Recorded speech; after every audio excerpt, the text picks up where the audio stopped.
You know, I played you in the picture, and you are you, and I am me, and since you are you, and I was you. Up with strings, these are a few of my favorite things. Julie Andrews was Hollywood's perfect nanny, sweet, proper, and always smiling. But behind the scenes, there was a side of her the world didn't see. Now, 89, she's finally speaking out and sharing some surprising, even cheeky secrets from her past. Turns out, the real Julie is a lot more daring than the characters she played. Background on Julie Andrews. Julie Andrews was born Julia Elizabeth Wells on October 1st, 1935, in Walton-on-Thames, Surrey, England. Her mother, Barbara, married a teacher named Ted Wells in 1932, but Julie later found out that Ted wasn't her real father. She was actually the result of an affair her mother had with a family friend. Julie didn't learn the truth until she was 15, and she didn't share it publicly until many years later in her 2008 book. When World War II began, her parents split up and later remarried. Her mother married a performer named Ted Andrews, and her father married a woman named Winifred, who had worked in a war factory. During the war, Julie lived for a time with her father and brother in Surrey, but in 1940, she moved in with her mother and stepfather. Her dad hoped they could help her grow as a performer. At first, she called her stepfather Uncle Ted, but her mother wanted her to say Pop instead. She didn't like the change, and life with them was hard. The family was poor and lived in a rough part of London. Julie later said that it was a very dark time. Her stepfather drank too much and even tried to come into her room late at night, so she put a lock on her door. As her parents' careers in show business improved, things got a little better. The family moved to nicer places, eventually settling in Hersham, her mother's hometown. Her stepfather believed in her talent and paid for singing lessons. Julie first studied at the Cone Ripman School, now known as Tring Park School for the Performing Arts, and then trained with Madame Lillian Stiles Allen, a well-known soprano. Julie said Madame Stiles Allen had a big impact on her life. She called her a third mother. Madame believed Julie had a rare and beautiful voice with amazing tone and range. Some people even said she had perfect pitch, but Julie later said she didn't think that was true. She described her own voice as very pure, white, and thin, the kind of sound that could attract dogs from miles away. After her time at Cone Ripman, Julie continued regular school at Woodbrook, a local school in Beckenham, while still focusing on her music training. Julie Andrews' early career. Julie Andrews began performing in 1945 when she was just 10 years old. For the next couple of years, she sang on stage with her mother and stepfather, though she wasn't listed on the program. She remembered the excitement of being told to nap in the afternoon because she'd be performing with Mummy and Pop that evening. In those early shows, she stood on a beer crate so she could reach the microphone, singing either alone or in a duet with her stepfather while her mother played the piano. Looking back, Julie once joked that she probably sounded awful, but the audience seemed to enjoy it. Another young performer at the time was Petula Clark, who was 3 years older. The two toured together, traveling by train to sing for British troops. They even slept in the luggage racks. Petula later said, "It was fun, and not a lot of kids were having fun." Julie's big break came when her stepfather introduced her to Val Parnell, a powerful theater manager. At just 12 years old, she made her professional solo debut at the London Hippodrome on October 22, 1947.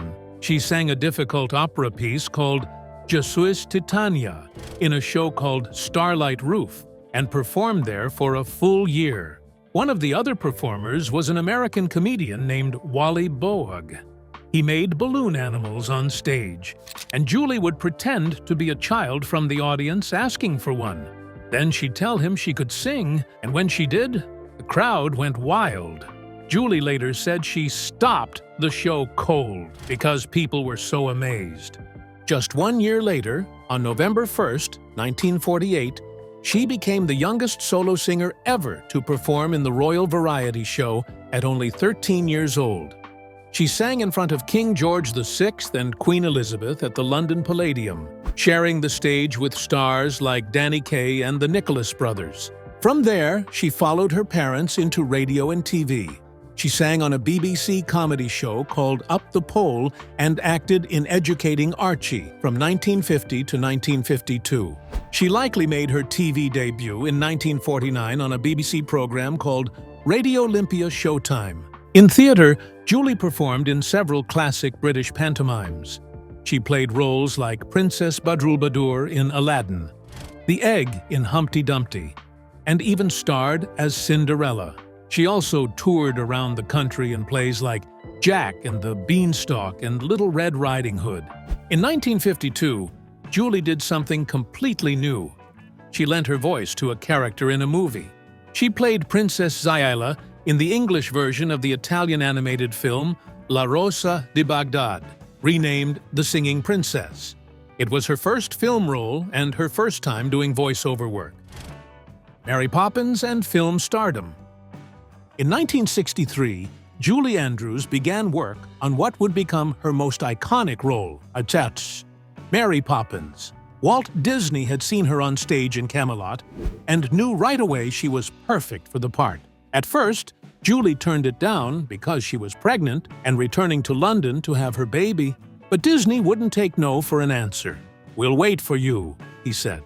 After giving birth to her daughter, Julie got a call from P.L. Travers, the author of the Mary Poppins books.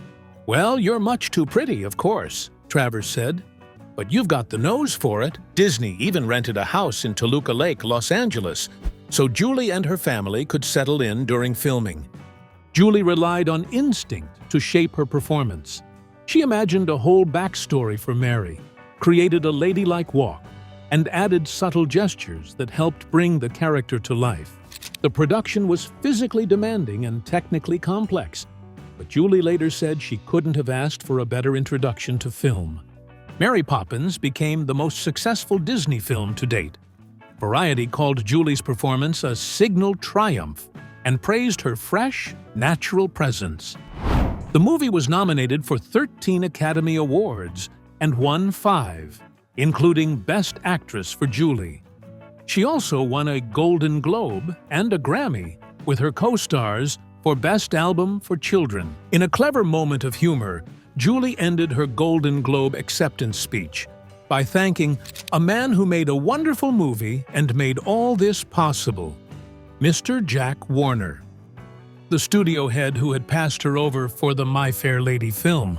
Wanting to avoid being typecast as a nanny, Julie next starred opposite James Garner in the 1964 film The Americanization of Emily. She loved the project, calling it her favorite film, a feeling James Garner shared. Critics praised her heartfelt and comedic performance, and she earned a BAFTA nomination for Best British Actress. Next came The Sound of Music in 1965, another role that would define her career. Julie admitted that at first she thought the story was a little too sweet. But once rehearsals started in London and filming began in Salzburg, Austria, she quickly connected with the character of Maria von Trapp. Filming was slow due to unpredictable weather, but Julie made the most of the experience. She used the lyrics of the songs to help ground her emotionally and shape Maria's spirit. She later wrote that Austria and its music lived in her soul.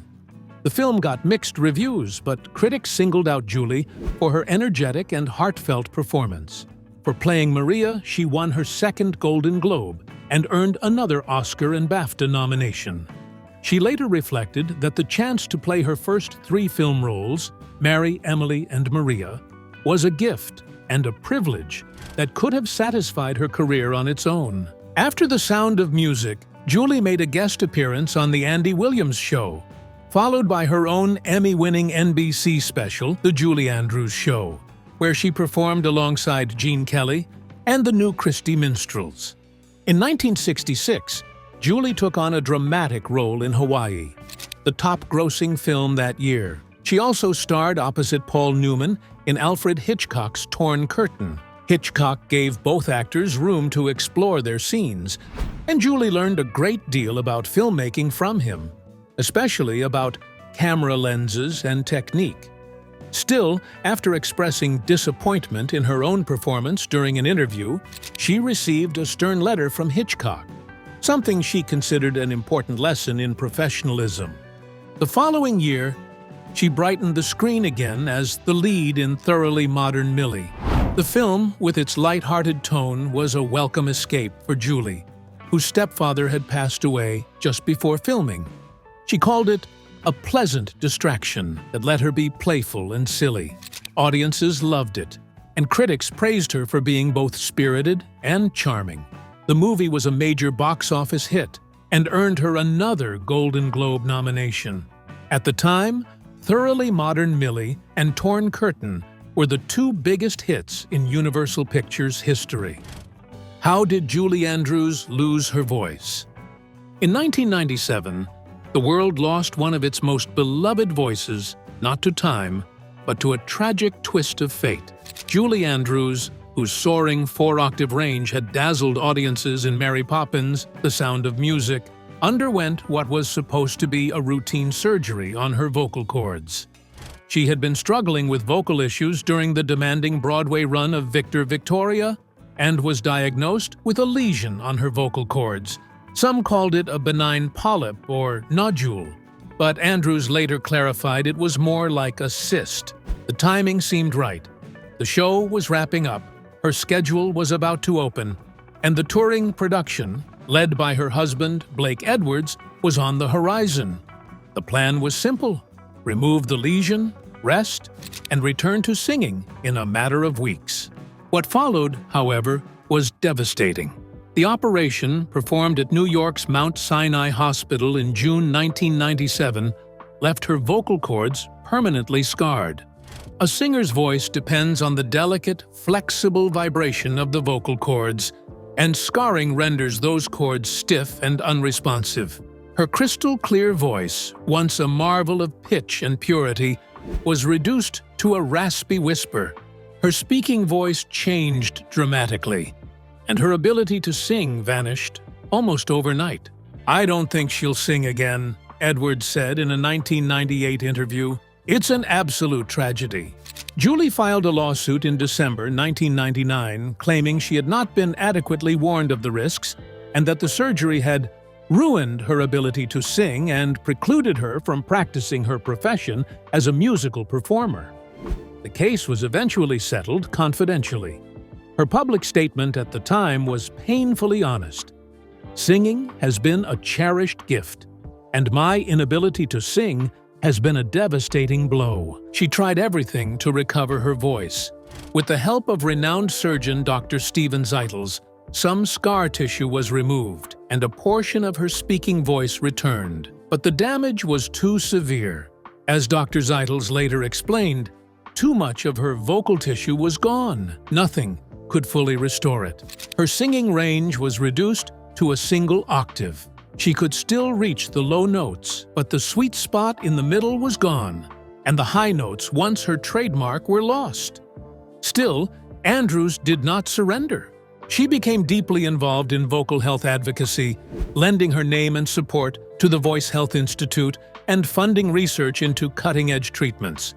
She served as honorary chair for symposiums, helped fund promising studies, and championed innovations like a biogel that could one day improve pliability in damaged cords. But science wasn't there yet, at least not in time to restore her voice. The loss was profound. Singing had been in her life since she was a child prodigy, performing in music halls across Britain. In her 2008 memoir, Home, she described the joy of music with unmatched tenderness. "When the orchestra swells to support your voice, when the melody is perfect, and the words so right there could not possibly be any others. When a modulation occurs and lifts you to an even higher plateau, it is bliss." Grieving that loss wasn't easy. In 1999, she checked into a clinic in Arizona for grief therapy. In an interview with Barbara Walters that same year, she admitted, "I think to some degree, I'm in a form of denial, because to not be able to communicate through my voice, I think I would be totally devastated. Yet, remarkably, she found new ways to communicate. In 2004, she surprised fans by singing a specially written song in The Princess Diaries 2, Royal Engagement, carefully crafted to suit her limited range. It was a touching, hopeful moment. Not a return to form, but a reimagining of what was still possible. With time, Julie Andrews made peace with the silence. "I thought my voice was my stock in trade, my talent, my soul," she reflected in a 2015 interview. "And I had to finally come to the conclusion that it wasn't only that I was made of." Indeed, she wasn't. She continued acting, lent her voice to narration and animation, and embraced a flourishing second career as a writer. Through books, television, and public appearances, she reached new generations of fans with the same grace and warmth that had defined her earlier performances. 50 years after The Sound of Music, Andrews echoed its most iconic lyric, "When the Lord closes a door, somewhere He opens a window." For her, that window was wide open, and she soared through it, not with her voice, but with her spirit. Singing after a botched surgery. When Julie Andrews first started singing, it was the peak of her career. Everyone wanted tickets just to hear her angelic voice. She was a true star, but after a surgery went wrong, her big comeback show in London in 2010 left many critics and even some of her fans angry and disappointed. British media reported that a number of fans walked out during the show called The Gift of Music, an evening with Julie Andrews, and many others asked for refunds at London's O2 Arena. After the show, the lobby was crowded with upset people arguing with the staff. Julie had often said that her famous four-octave voice never fully came back after her vocal cord surgery in 1997. She reminded everyone about this again when she first appeared on stage that night. She joked that she could still sing the hell out of Old Man River. But deep down, it was clear the situation was different. To help her during the concert, 5 young musical theater actors did most of the singing. In the second half, they also performed a semi-staged musical version of Simeon's Gift, a children's book that Julie co-wrote with her daughter, Emma Walton Hamilton. Julie took on the role of narrator for that part. Critics pointed out that Julie sang only a few short parts during the 2-hour show. She mostly used a speak-singing style, like her old co-star Rex Harrison from My Fair Lady.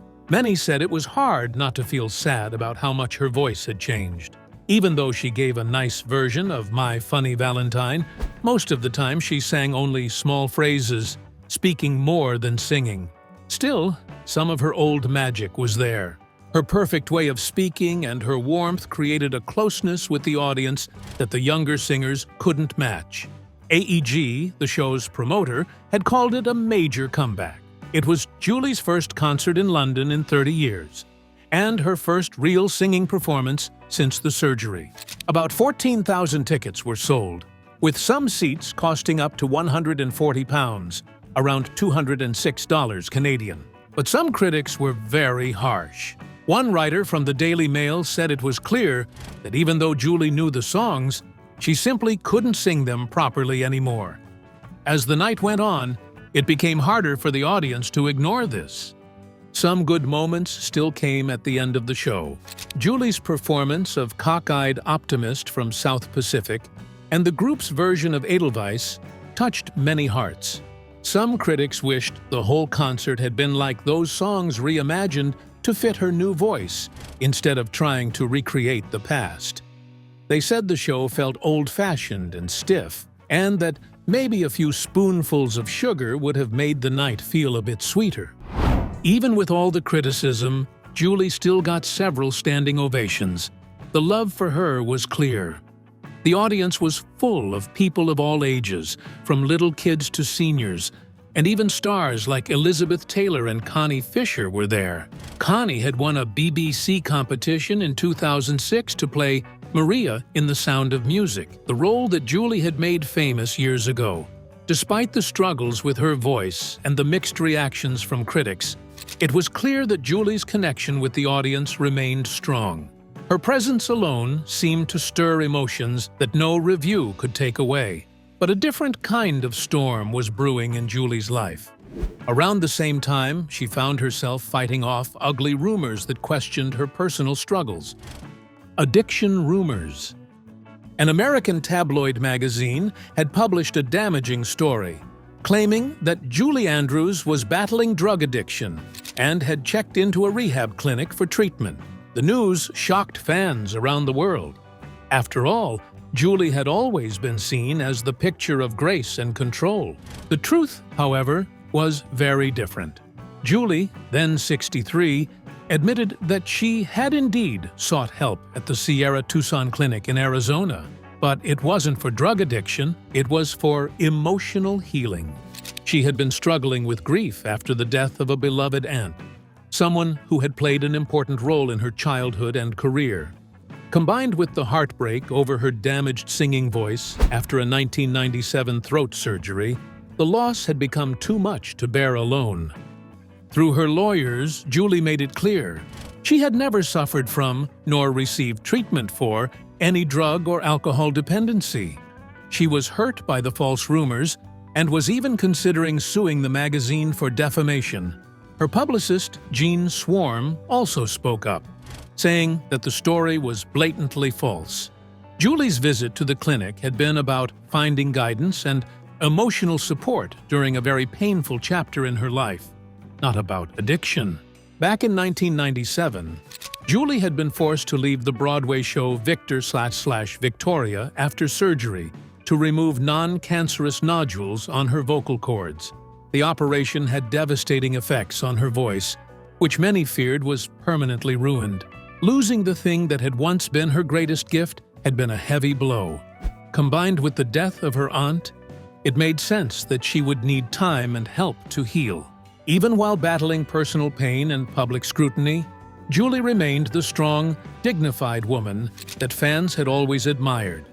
And through it all, the surgery, the heartbreak, the unfair rumors, something, or rather someone, was at her side through it all. But before we get into who that person is, let's take a closer look at Andrews' love life.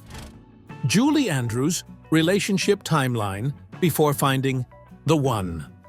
Julie Andrews is one of the most beloved actresses of the last 6 decades, lighting up the screen in classics like The Sound of Music and Mary Poppins. But while her career was dazzling and wide-reaching, her love life was much simpler and far more private. Andrews had just 2 great loves in her life. Her first was Tony Walton, an award-winning set and costume designer whose talent was as extraordinary as her own. Walton made a name for himself with his stunning work on musicals like Pippin and Guys and Dolls.